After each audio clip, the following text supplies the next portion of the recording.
This is inside the Reactor 1 building at the Fukushima Daiichi nuclear plant. Access is strictly limited due to high levels of radiation. In November 2013, our camera crew joined a team of investigators on a certain mission. They wanted to find out what's been happening inside the reactor building where the meltdowns occurred. Engineers created this small boat especially for the mission. It has an onboard camera to scan its surroundings.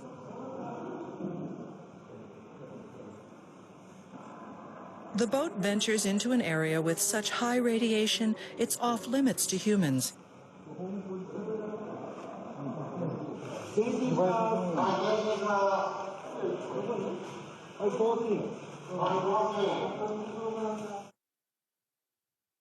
The camera captures images of highly radioactive water that's become a major problem.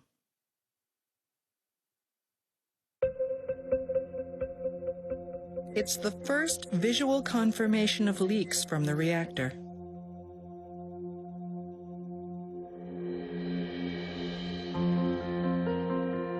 Workers are still pumping large quantities of water into the reactor to cool the nuclear fuel that melted down. This water becomes tainted with radioactive materials. It's believed to be leaking out of the reactor, mixing with groundwater in the soil, and then seeping into the ocean.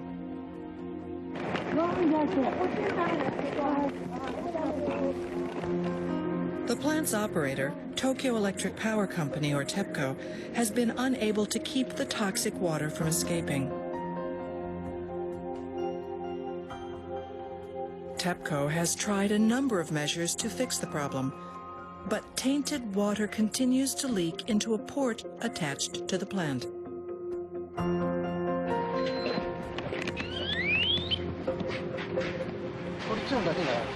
Only readings of tritium are high. We're not quite sure why. What's more, an extensive data analysis has raised the possibility that radioactive water is leaking from an... We must pursue that. Workers at Fukushima Daiichi are waging an unprecedented fight against radioactive water. On this program, we try to uncover the truth about this hidden crisis.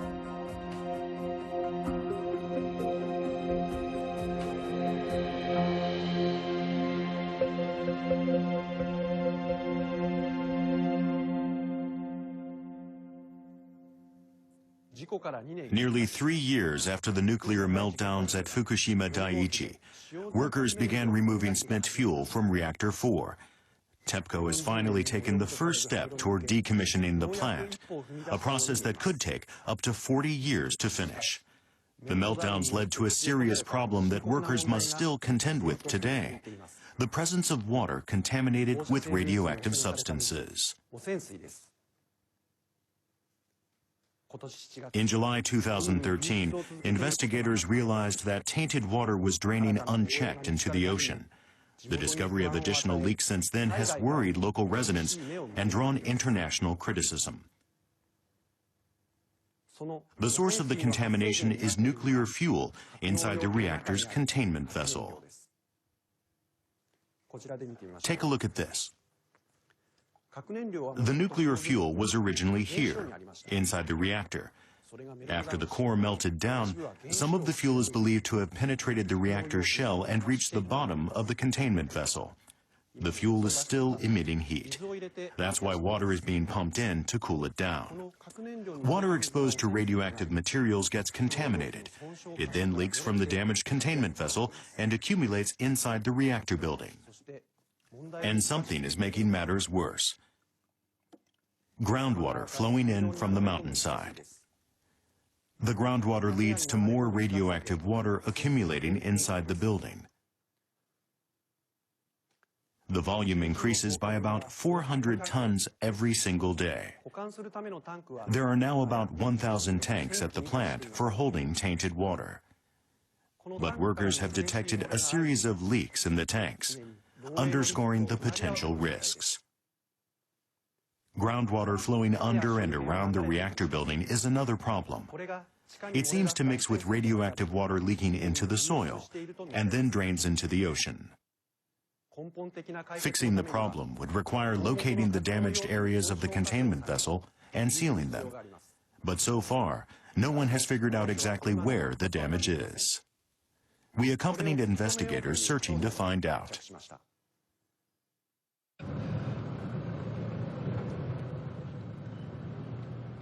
What must be done to locate cracks in the containment vessel?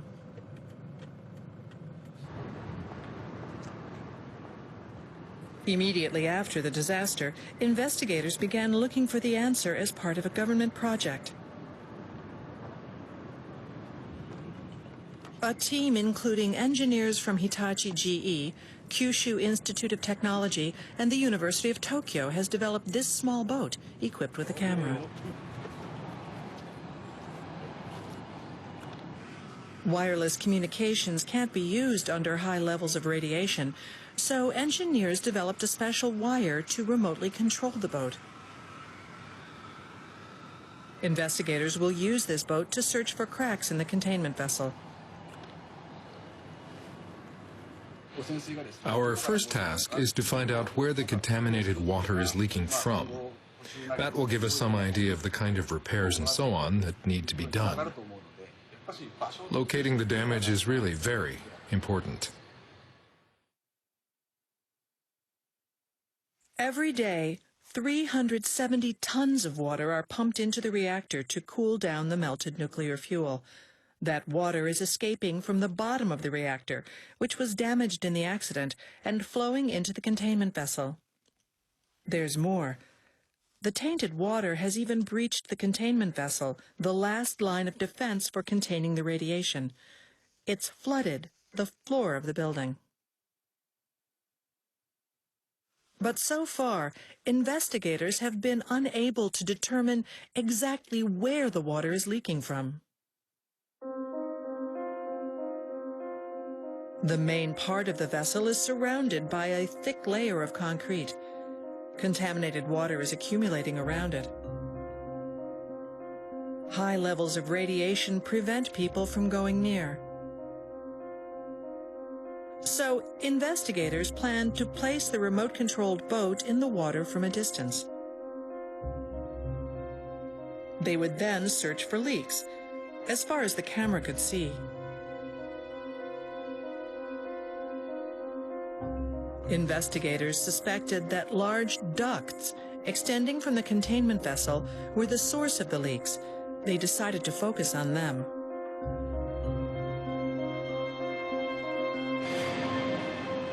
To prepare, they made a life-sized replica of part of the containment vessel. They used it to practice guiding the boat again and again.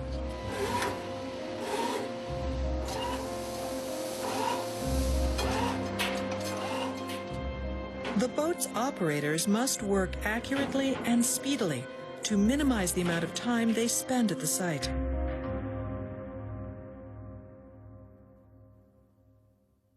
This is footage taken around another containment vessel of the same type. The area surrounding the place where the boat will be inserted is crowded with intertwining ducts, paths, and other obstacles. To clear them, investigators need to drop the boat through this gap. It's just 50 centimeters wide.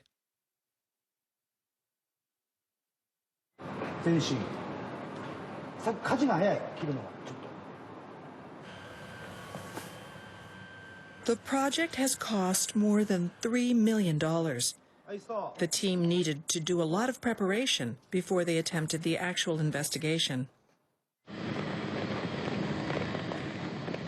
In mid-November 2013, investigators entered the building housing Reactor 1. The structure is normally off-limits because of high radiation.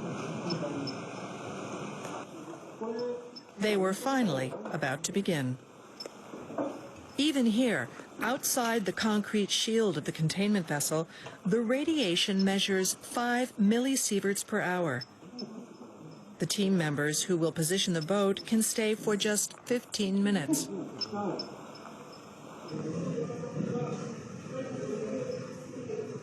Operators will remotely control the boat from a room on the second floor.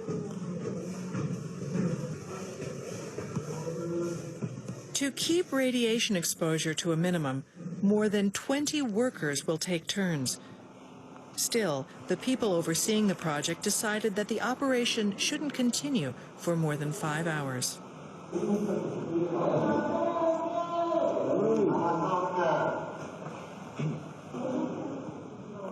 From this point on, investigators will move the boat by remote control.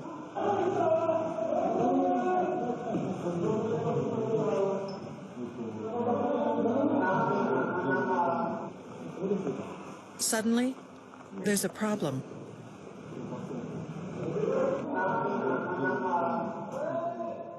The operator is having trouble guiding the boat through the gap.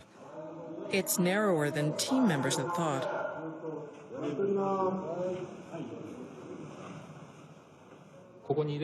Our time there was limited. It's not a place we could return to again and again. We were under stress until the very end.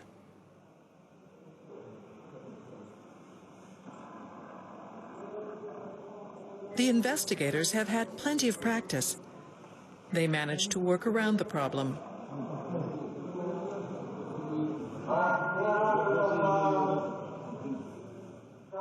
The boat is finally in the water. It begins to move forward.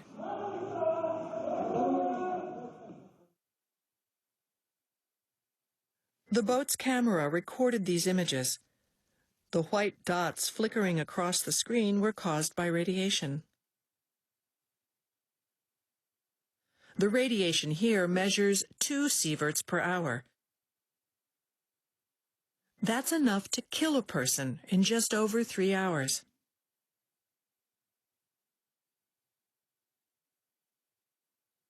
Then,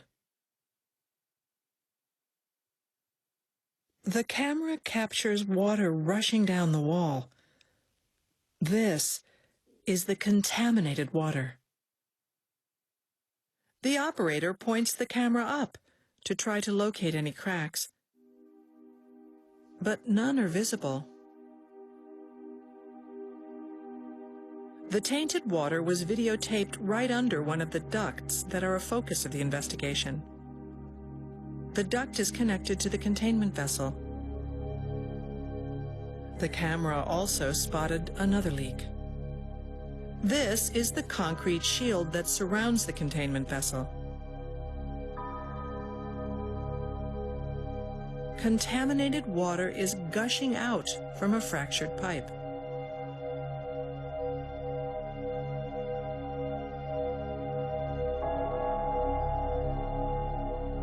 More than 2.5 years after the meltdowns, investigators had finally captured evidence of leaks from the containment vessel.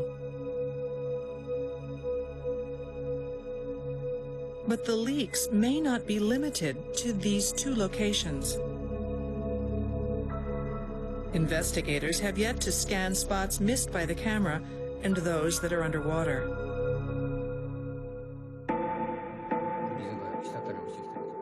What do the results of the investigation tell us? We asked experts to analyze the video. They focused on the fractured pipe, the source of the second leak.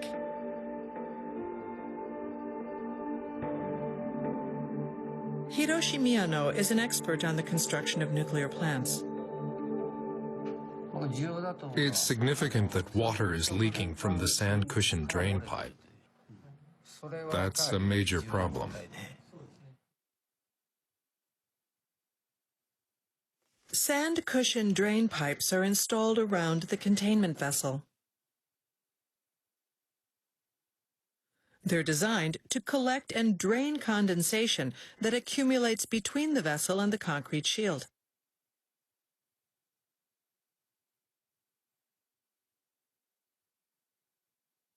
Miyano says under normal conditions, water would never flow out so vigorously. Given the amount, it's hard to imagine that it all comes from the condensation formed here. There must be an opening somewhere.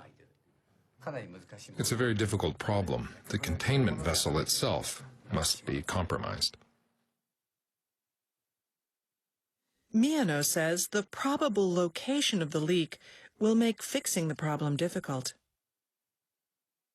It's thought to be near the point where the pipe is attached to the vessel, but the only way to see for sure is to access the space between the vessel and the concrete. The gap is just 5 centimeters wide.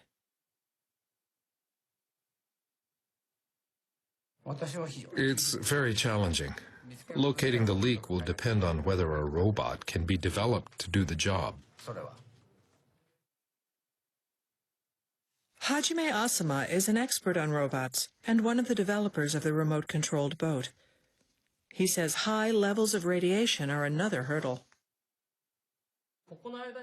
In one respect, gaining access through this gap will be extremely tough.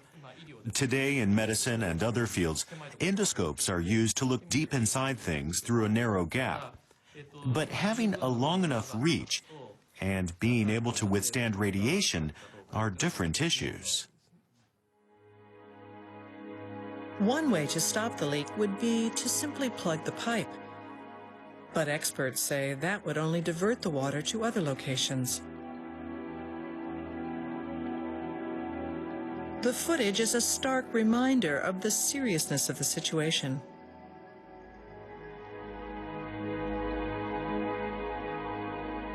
How long will the contamination continue?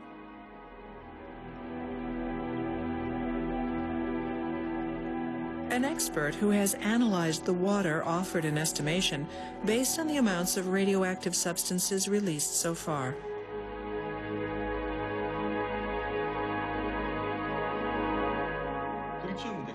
Given the amount released to date, tritium will be emitted for more than 20 years at the least. Cesium will continue for even longer, another 40 or 50 years. The water recirculates. Will contamination persist as long as the recirculation continues? I think so.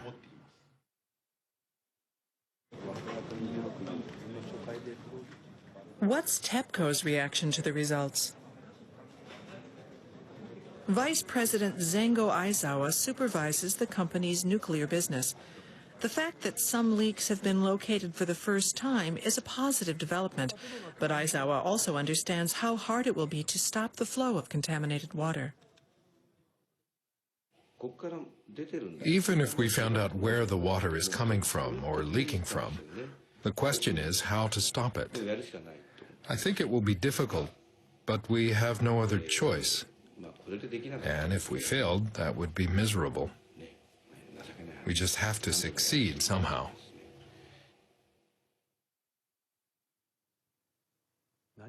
The investigators began from square one and finally captured images of water leaking from the containment vessel, but they have yet to pinpoint the location of the damage. Given that crisis managers are still in the dark about the situation in reactors 2 and 3, it seems the road ahead will be tough. Even now, water is constantly being pumped into the containment vessel to cool down the nuclear fuel, creating more toxic water.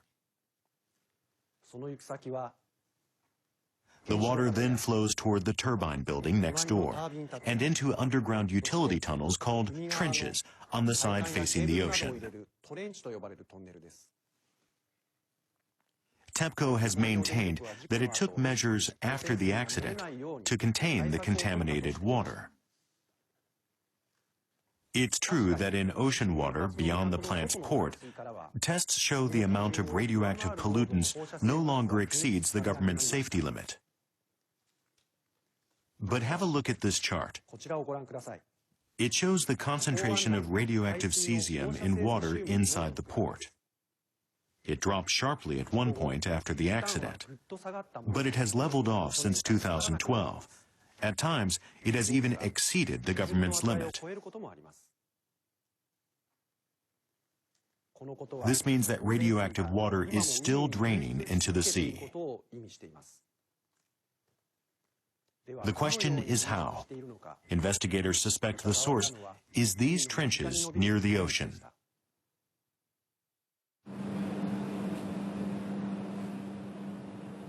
This is the entrance to a trench right near the sea. Inside, ducts and cables run everywhere. At the end is a wall that's shared with the building. There are gaps in the holes for ducts.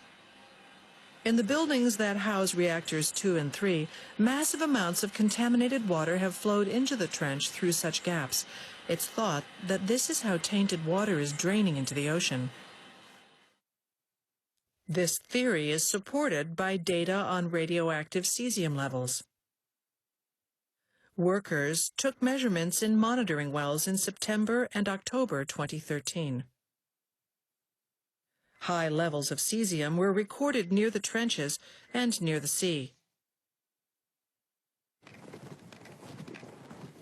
But TEPCO says it began taking steps shortly after the accident to prevent any leaks. The problem began 1 month after the meltdowns. Workers discovered that massive amounts of contaminated water were flowing into the ocean through the trenches. They found that it contained extremely high levels of radioactive cesium, more than 20 million times the government's safety limit. TEPCO said it contained the leaks by cementing the trenches and taking other measures.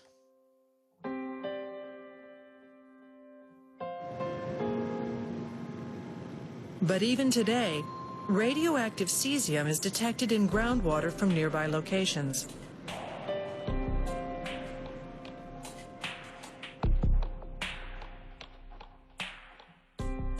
This suggests that radioactive water is leaking from places missed by TEPCO and draining into the sea. It's quite difficult to stop the contaminated water immediately. We'll have to deal with it over the long term. What can be done to prevent the tainted water from flowing into the sea? TEPCO is under pressure to come up with a solution. Workers are creating a wall underground to block the toxic water from reaching the ocean. They're using a special solution called water glass. It solidifies in the soil, creating an underground dam. To block strong radiation from the contaminated groundwater, workers lay lead plates over the soil before getting to work.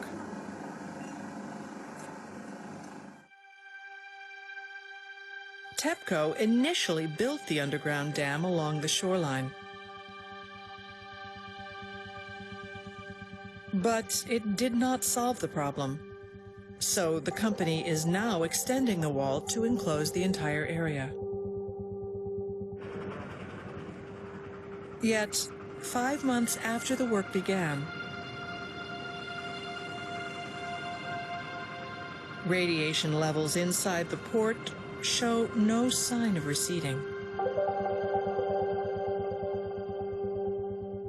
And in some places, workers have found cesium levels that are higher than the government's limit.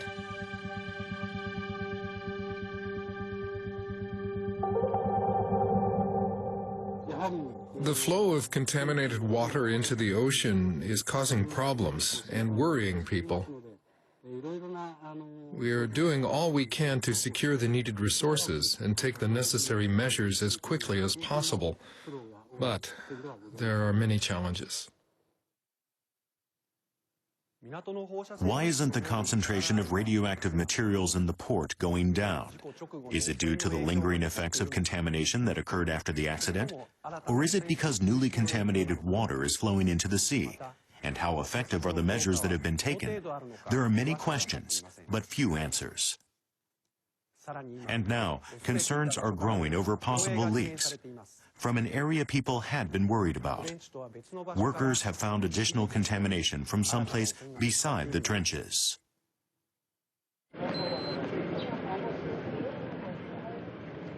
The structure housing Reactor 1 is suspected to be a new source of leakage. This is observation well 1T3. We installed it to check for contamination around the Reactor 1 building.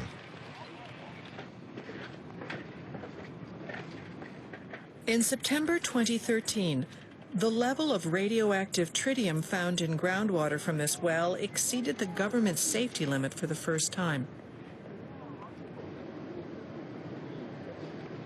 The well is located on the ocean side of the Reactor 1 building.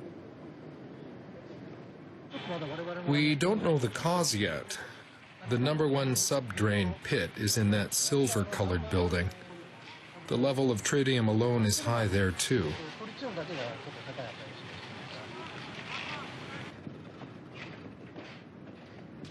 This well is closer to the Reactor 1 building.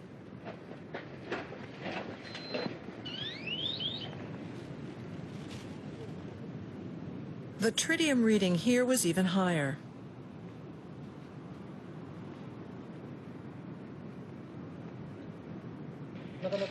We're having a hard time figuring out why, so we've dug additional observation wells.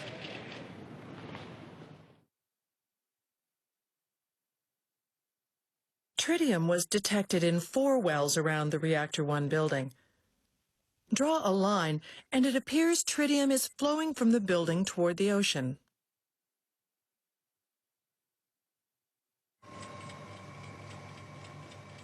Why is the discovery of tritium significant? It suggests that the contamination could spread further.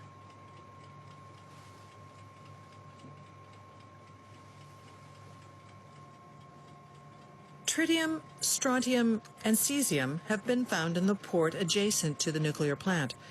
We did an experiment mixing colored liquids that represent the 3 radioactive materials.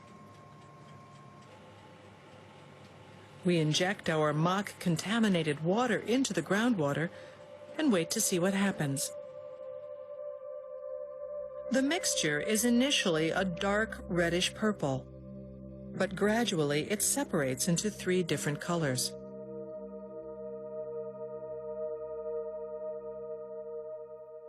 Tritium, shown in orange, flows with the water. It's the first of the 3 liquids to reach the sea. Strontium and cesium are considered more harmful to the human body. They flow toward the ocean more slowly than tritium does.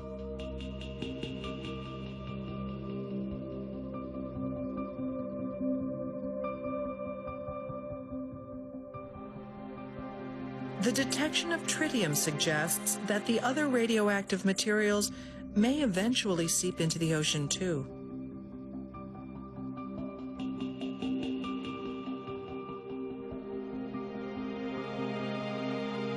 The Reactor 1 building is filled with 10,000 tons of highly radioactive water that leaked from the containment vessel. If that's the source of the leakage, the situation could become even more serious.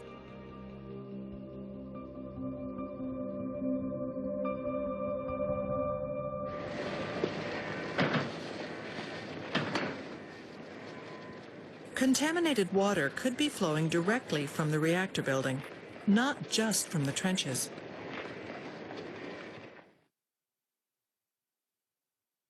But TEPCO officials have maintained that radioactive water would not leak, even if the reactor building had been damaged. That's because they removed some of the contaminated water with a pump and kept the level lower than the groundwater.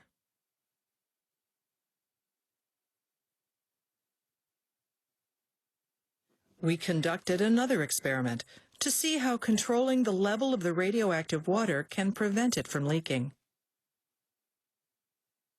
Let's assume the box represents the reactor building. It has holes in it on the premise that the accident in March 2011 damaged the structure. We inject black liquid as a substitute for radioactive water. If the level of the radioactive water is lower than that of the groundwater, there is no leakage from the holes. But once the level of the radioactive water inside the reactor building exceeds that of the groundwater, the black liquid starts seeping out.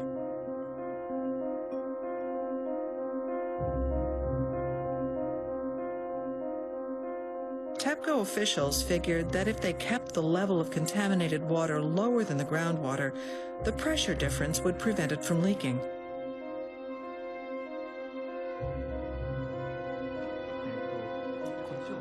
But did it work?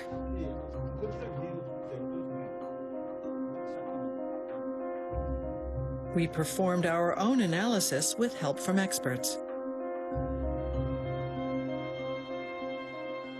We focused on the relationship between the radioactive water and the level of the groundwater, which fluctuates.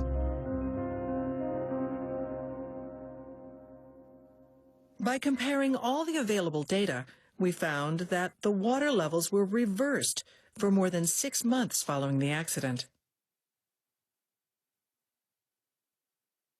The water level in the subdrain pit and the level in the reactor building were reversed by about 1 meter. Of course, if the levels are inverted, leaks become possible. It's like the whole reactor building has been containing it. If something happens and the water leaks, there's little that can be done. Let's look at groundwater levels at different locations. The data show the water levels vary significantly due to geological variations. It's not easy to contain radioactive water by controlling water levels.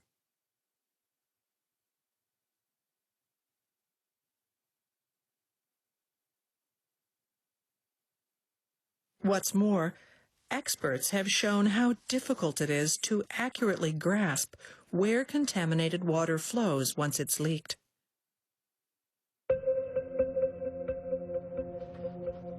Professor Hiroyuki Tosaka specializes in simulations of groundwater movement.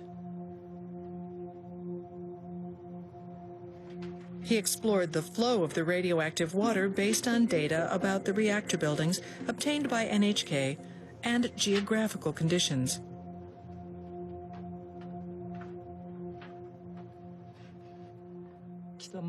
The blue area around the reactor buildings represents the groundwater.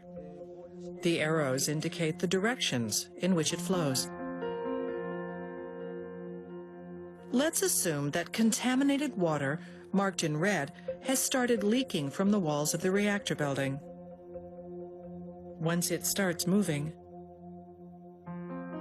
the contaminated water flows to the left and then spreads in an arc toward the ocean.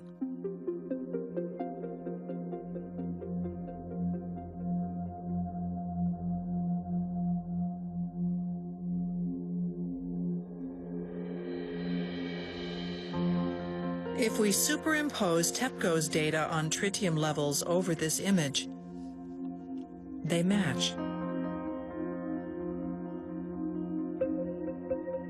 The simulation suggests that the radioactive water might have traveled along a complex route and flowed into the sea. I doubt even experts could have imagined the contaminated water would move in such a way.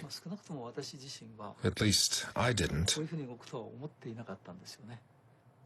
If a research plan was created based on this possibility, then I think it would shorten the amount of time needed to locate the source of contamination.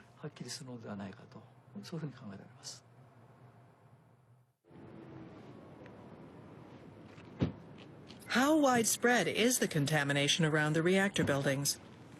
On this day, TEPCO Vice President Aizawa visits the plant for an inspection.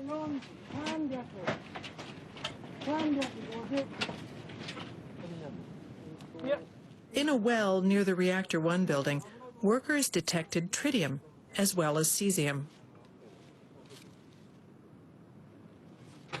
This is subdrain pit number 2.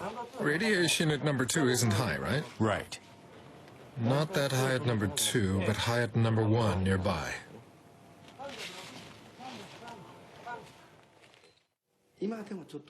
There could be some minor leaks occurring now and then. It doesn't take much for groundwater levels to change. They don't remain constant. We need to study that more and take the appropriate measures. There's no single solution that can stop the leaks right away. If necessary, we'll take some steps to improve the soil and ground conditions too. For the moment, we'll just have to dig more holes and check.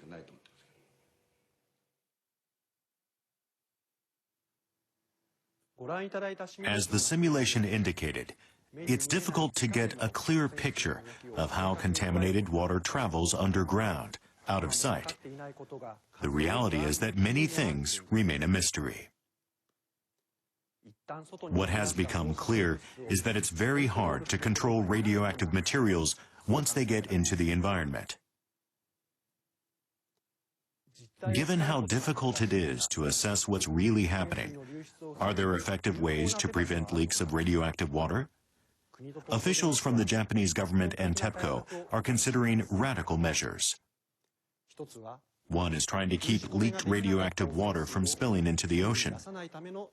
The other is to enclose the reactor buildings, which are filled with huge amounts of radioactive water.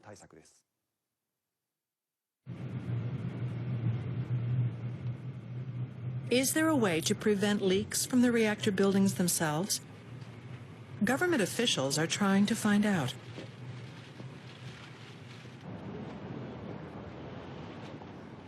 Koichi Noda is a director at the Industry Ministry who's stationed in Fukushima.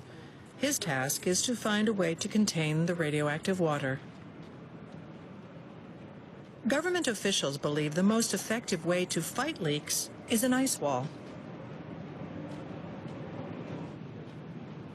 They're investing about $310 million into this massive project. Have you decided on a location? Yes, right here.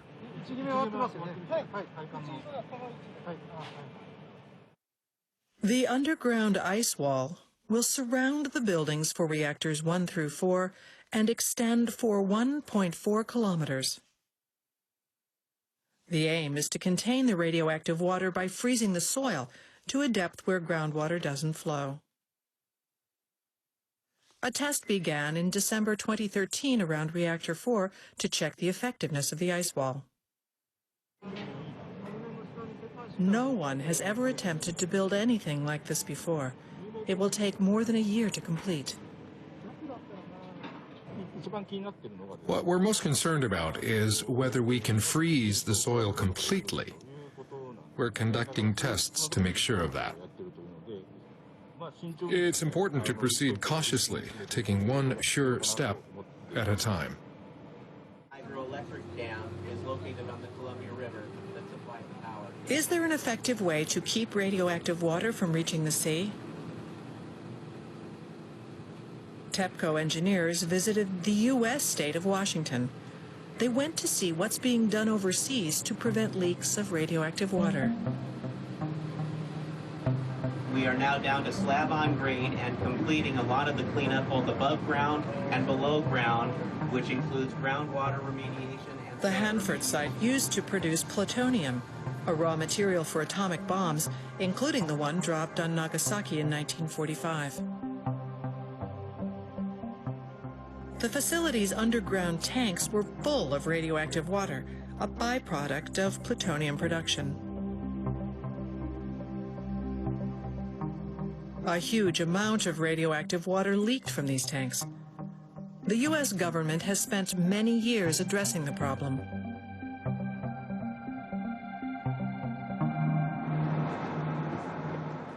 Something in particular caught the attention of TEPCO engineers. It's a system for detecting contaminated water underground which is difficult to do accurately. You can see the line of the bars with the little orange caps. So that is a geophysical monitoring array. The system sends electricity into the ground and uses sensors to detect contaminated water. It exploits the different electrical resistance levels of radioactive water and groundwater.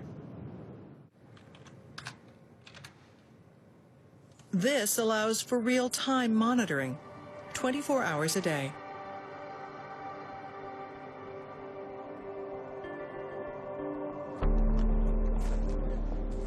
U.S. engineers also developed new technology for decontaminating radioactive water. It removes strontium, a radioactive material also found at the Fukushima Daiichi plant. White lids line the riverbank. Underneath is a special solution containing calcium.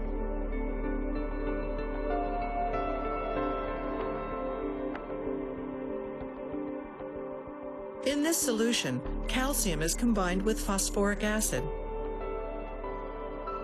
Strontium has a strong tendency to combine with phosphoric acid. It replaces the calcium.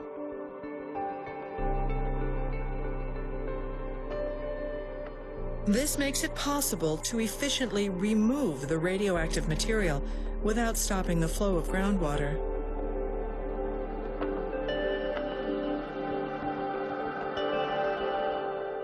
And then we have also designed the barrier to have enough calcium to be effective for a 300-year period. And this will also, with a 30-year half-life, approximately a 30-year half-life, right, gives you enough time for it to decay down to below standards. Instead of completely blocking the water, this method lets it pass through a strontium barrier and flow into the river. I think it's an excellent idea. But further research revealed that using this technology in Fukushima would be challenging.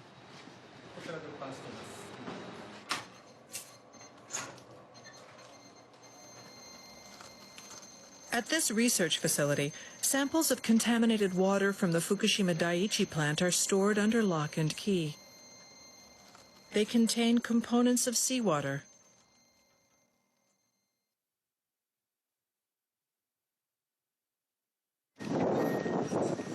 Right after the accident, fire engines were used to inject large amounts of seawater into the reactors to cool them. The seawater still remains in the contaminated water samples. Researchers have found that the U.S. technology isn't sufficient to remove strontium from radioactive water if matter from seawater is also present. The radioactive water contains a kind of salt from seawater. It's similar to strontium and is measured at thousands of parts per million. The fact that the radioactive water contains this substance makes it extremely difficult to remove strontium just by adsorption alone. Is it possible to decontaminate radioactive water that has seawater in it? Efforts continue to overcome a challenge unlike any the world has experienced before.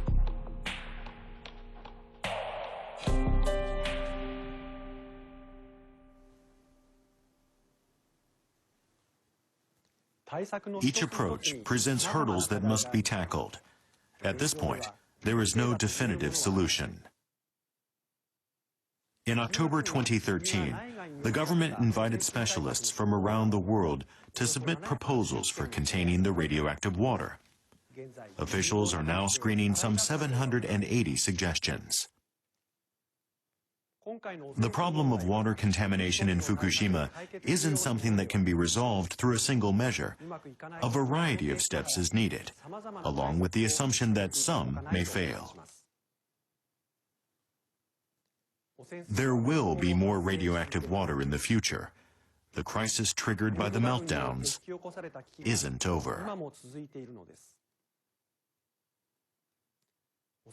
Until the problem of contaminated water is resolved, workers won't be able to remove the molten nuclear fuel and decommission the damaged reactors. How can this challenge, unparalleled in human history, be conquered? Japan's resolve to face this seemingly endless battle is being put to the test.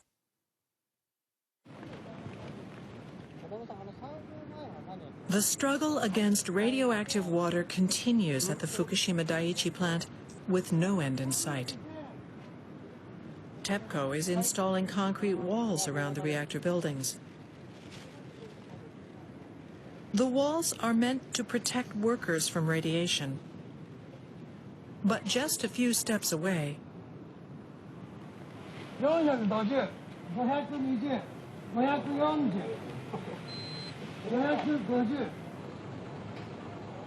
are piles of highly radioactive debris. TEPCO is rushing to remove them so workers can keep battling the radioactive water. Every day, some 3,000 workers devote themselves to the cleanup. Half of them are local residents.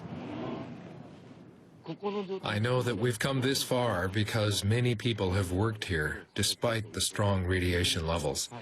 I really couldn't thank them more.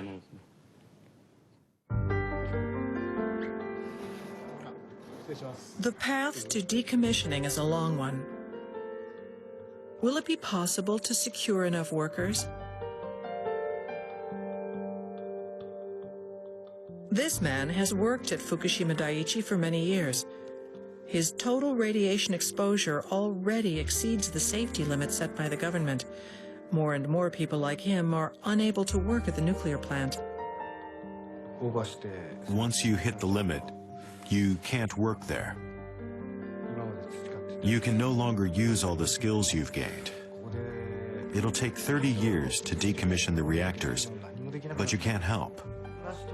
We need people to get the job done. Otherwise, we won't be able to go back home. It will take decades to decommission the reactors. And contaminated water is making the job harder. The goal is clear, but figuring out how to get there is the problem. 421、570、570、600。